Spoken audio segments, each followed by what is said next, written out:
Hello and welcome to Module 8, Activity 1. In this activity, we're going to take a look at controlling a motor for a set amount of time. Now we're going to take a look at connecting the motor to the board, and the setup is quite simple. As you can see here, the battery has been connected to the terminal block using a PP3 clip. On the left-hand side of the board, you can see that the two motors have been connected into motor 1 and motor 3. Now in this diagram, it's key to say that we only did that in order to show off the spaces between the motors. It's quite hard on a diagram like this to get this accurate as possible.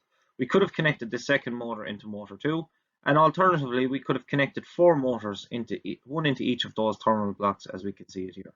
So each one is connected in to the motor terminal block, and each one has a corresponding number: motor 1, motor 2, motor 3 and motor 4.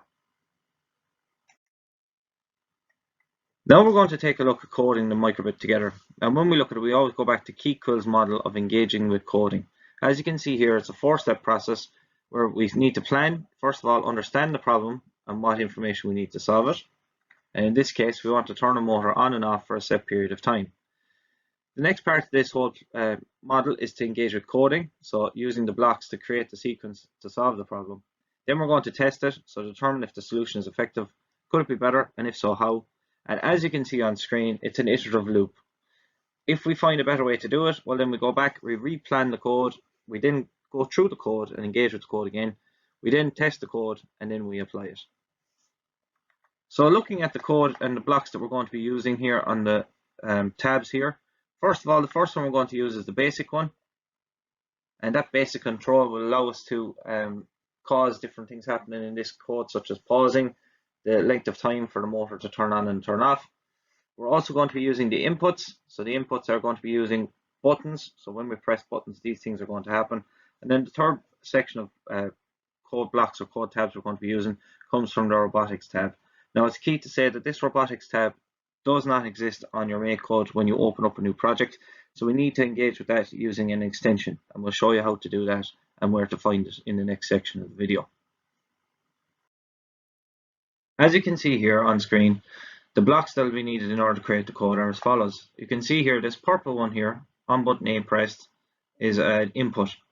It then highlights that using the robotics tab, and it's going to turn motor 1 forward at a speed of 100. It's going to pause this for 6,000 milliseconds, or in other words, for 6 seconds. Now a pause does a couple of different functions. A pause can turn around and stop a code working for a couple of seconds, such as putting up a set amount of text, stopping the screen of showing anything else for 6 seconds, and then going on. Or in this instance, what a pause actually does, maintains a code. So it's going to maintain this motor going forward for 6 seconds. Then we need to turn the motor off. Now, as we look through each of those 3 blocks, and it's be said in the later part of this video that if we're not telling the motor to turn off, it won't turn off. If I was to engage in this code here, on button B pressed, turn motor 3 forward at a speed of 100, and then pause that for 600 milliseconds. If I didn't include both those blocks, if I pressed button A and then pressed button B, neither motor would turn off, both will continue to roll forward continuously forever. So it's key to say this, that turn motor off needs to happen. Just like telling a motor to turn on, it also needs to be told when to turn off. Then the last part of this block here, you can see the same color input. These 2 colors here are the same blocks as above. So turn the motor forward at a speed of 100, turn motor 3 forward at a speed of 100, keep that rolling for 6 seconds, and then turn off all outputs. A different block which turns off all outputs simultaneously. So if I have 4 motors or I have 8 servo motors running at the same time, as soon as that is enacted, it'll turn everything off at the same time. Okay, so what we're going to do next is we're going to move on to the MakeCode, and we're going to see that being coded. Hello and welcome to Coding the Microbit. As we can see here, we have opened up a brand new project, and at the start of the project, on start and forever are always on screen. As you can see from the previous part of this video, we do not use on start and forever in this set of code, so I'm just going to delete them. So first of all, how do I do that? By clicking on start and dragging it over the coding tabs, you can see here the bin comes up, and when I release the mouse, it disappears. Another thing to do is just click on it and hit the backspace or delete button on your keyboard, and that will also make it disappear. Now, As I said in the previous part of the video, we need to have the robotics tab. If you look through the tabs list here on mine, you won't see it, and it doesn't exist at the moment. We need to add in that extension. And the reason being, because we're using an external board, it's an external piece, it's an extension. There are two ways to do it, and the first way I'm going to show you how to do it is using the tabs here on the left hand side. And what we have seen from engaging with teachers and engaging with this is that some devices, such as a MacBook and so on, don't have this part involved on the tabs. So we'll show you how to find that as well. So first of all, as you can see here, if I just click on this mouse here, advanced is normally a list that is normally pinned. So I'm going to click on it here and unpin it. And now you can see here that extensions with the plus is here at the very bottom of my list. So I'm just going to click on it there now. Once I click on it, it brings me up to this big long list of different codes and different extensions and different boards that are involved when we have different projects and different devices bought for the microbit. So in the search bar here at the top, I'm just going to type in all-in-one because it's the all-in-one robotics board we're using, and I'm going to hit enter. And you can see it here, the first one, Getronics robotics board, and all-in-one is written there in the text. So I'm just going to click on that one. Now once I click on it here, you can see that the robotics tab is added for me, and I have my servos, I have my DC motors and stepper motors, and I have a settings there of my stepper as well. So that is added for me now after doing it through that extensions.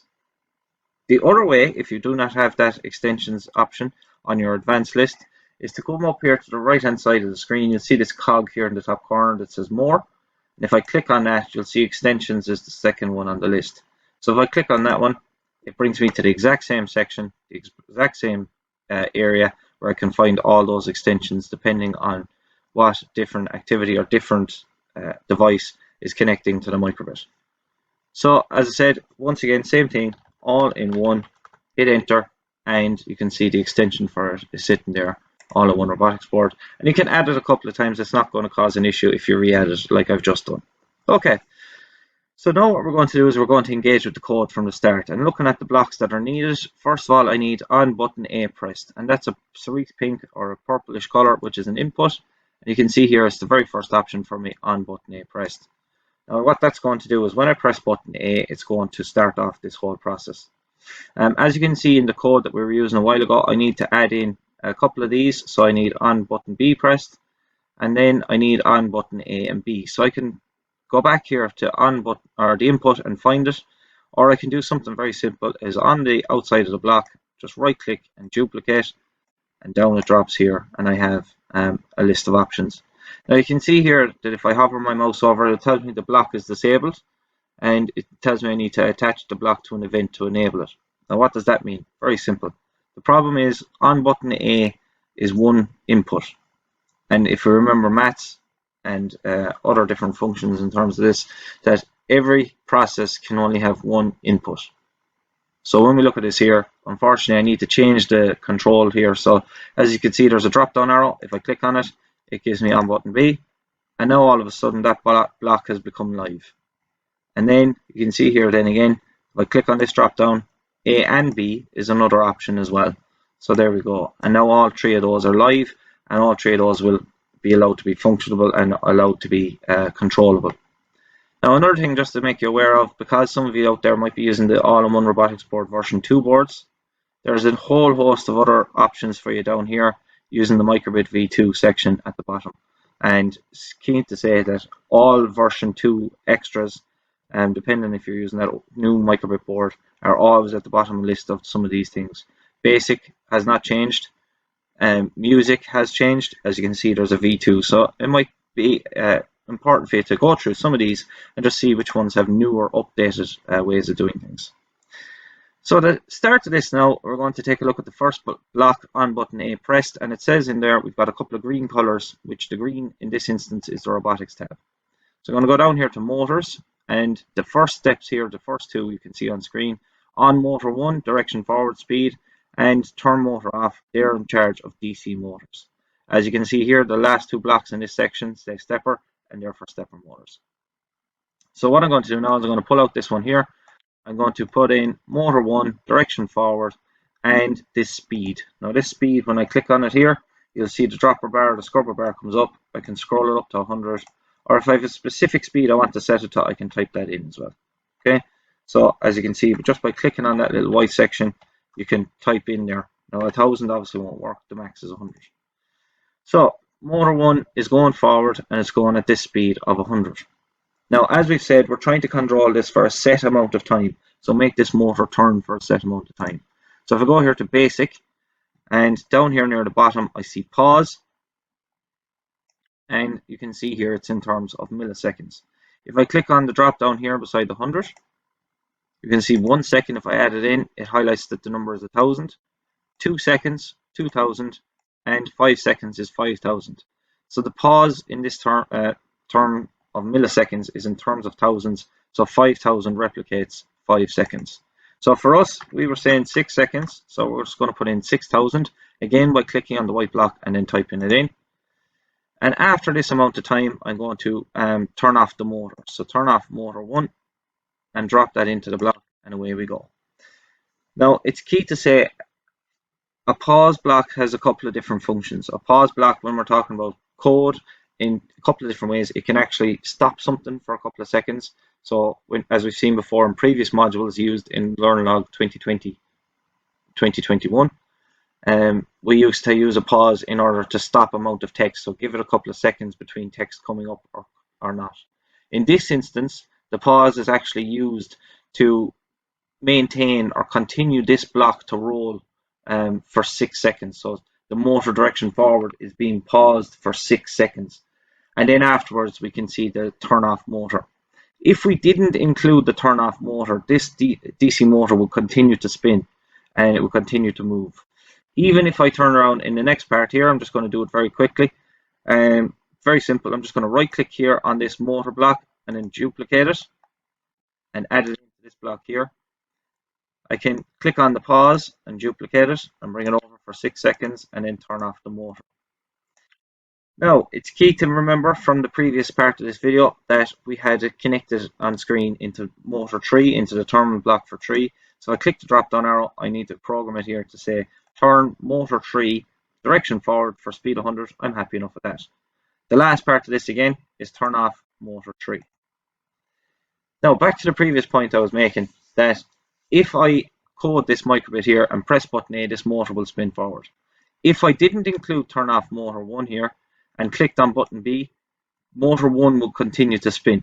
Okay, it hasn't been told at any point to turn off, so therefore it will continue to spin, and that's a key point.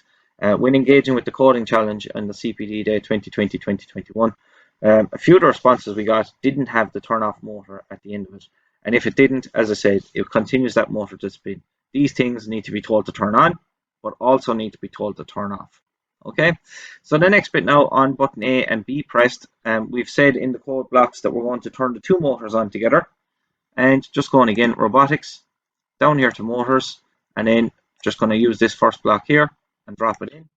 Alternatively, just to show you again, right click on the motor 1 block and duplicate it and drop it in underneath it. So now I need to say on button A and B, it's going to turn on motor 1, a speed forward of 100, and just keen to say that I know in these blocks we've decided to make the motor go forward. We can also click on this and turn the motor in reverse. So click on the drop down beside forward and you can see reverse is an option as well. The next part of this code is we need to turn on motor 3, the second motor connected to the board, and make that go forward at a speed of 100. And as we've said previously before in different modules in the previous learning log, that speed depends on the power given to it from the battery you've connected. In the diagram we use a 9-volt battery, so as the microbit board itself says, max 10.8 volts, so that's probably the most power we want to put onto the board. But the 9 volts at 100, that DC motor will spin faster than if you have a 6 volts at 100 and also a 3 volt battery at 100. So that 100 depends on the power which has been put into the board. Just key to say that as well. The last part of this now is I want to keep those motors spinning for 6 seconds again. So back again to the basics for the blue blocks. Drop it in on there underneath it. I'm going to click on that and type in 6000. And then after that now, go back to robotics. The first one there on the robotics tab is to turn off all outputs. And by introducing that block there, you're turning off the two motors simultaneously. I could add in these blocks again, turn off motor 1 and turn motor 3, but as we said in Keequill's model, we're trying to do this as effectively as possible, so therefore we'll turn off both of them at the same time just by using this block. Okay?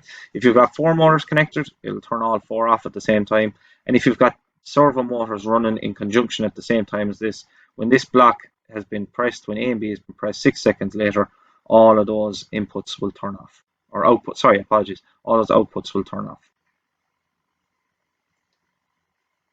Okay, so next part of this video now, we're going to take a look at it in action, and you're going to see this live using the visualizer. Okay, so as you can see here, what we're about to do is we're about to take a look at this microbit and putting this all together. As you can see, the PP3 clip is connected here to the terminal block into the 6-volt battery pack that we can see here, the 4 batteries. Next thing, motor 1 is connected, just looking at it here, zoom in, motor 1 is connected to this motor here in front of me, and as you can see the 2 legs there have been color coded, green and red, to make them work. And over here then, motor 3 is on this block and it's connected into the motor with the wheel. Now as you can see, currently this wire has been left exposed, and I've done that on purpose to show you how it can be put together. Very simple, just undo the terminal pin,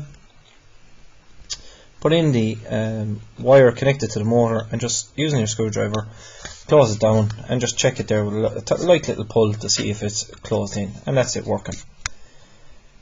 So now when we look at the code, what did the code say? Very simple. Press button A, it's going to turn on motor 1 for 6 seconds and it's going to stop. Press button B, it makes motor 2 here, or motor 3 sorry, turn for 6 seconds, and then pressing A and B together on the microbit causes the 2 of these to go at the same time. Button A, you can see it rotating for 6 seconds. Button B,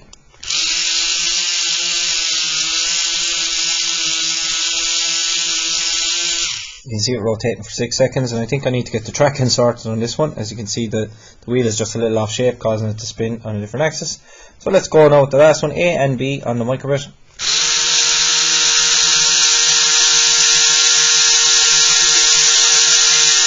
And you can see there, 2 of those now have been spinning together for 6 seconds and it stops. So once again, the buttons on the microbit I was pressing, button A here on the front makes this motor go for 6 seconds, button B makes this motor go for 6 seconds, and the 2 buttons at the same time, A and B, makes the 2 motors go together. But once again, it's key to say that when we're doing any of this coding, we need to make sure, number 1, we tell the motor to turn on, but number 2, we also tell it to turn off. So that's the end of this activity. Hope you enjoyed it and got some new learning from it, and we'll move forward then into the next couple of activities.